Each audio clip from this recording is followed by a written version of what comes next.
Driver ojol meninggal saat beristirahat, polisi pastikan tak ada tanda kekerasan. Polsek Batam Kota memastikan tidak ada tanda-tanda luka luar atau kekerasan di tubuh driver ojek online di Batam, Ahmad Sholihkun yang ditemukan meninggal dunia di teras warung makan pada Selasa, 18 November 2025, sore.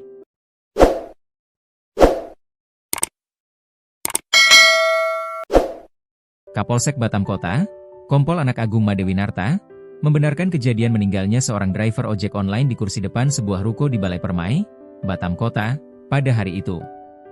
Benar, dari hasil pemeriksaan luar, tidak ditemukan tanda-tanda kekerasan, dan pihak keluarga juga menolak untuk dilakukan autopsi, ujar Kompol Anak Agung, Rabu, 19 November 2025.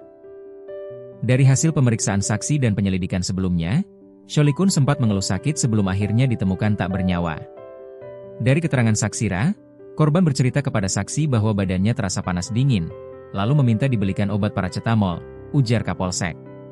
Setelah dibelikan obat, korban meminta izin kepada pemilik warung untuk menumpang salat zuhur, lalu makan bubur ayam dan meminum obat.